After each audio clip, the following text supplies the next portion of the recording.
24 жителя республики получат возможность совершить паломничество к святыням ислама в Мекке и Медине благодаря помощи главы Ингушетии.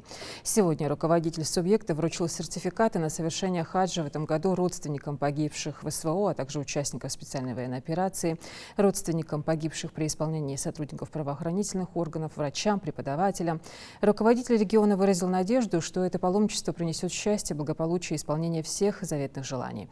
Получатели сертификатов, в свою очередь, поблагодарили Калиматова за оказанную помощь и отметили, что возможность совершить хадж является для них бесценным даром.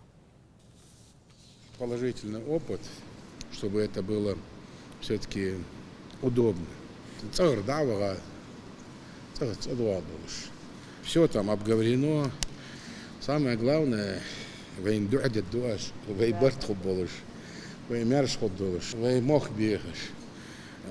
Дарига Моллах Адой Барцехович Хамхуддацбай.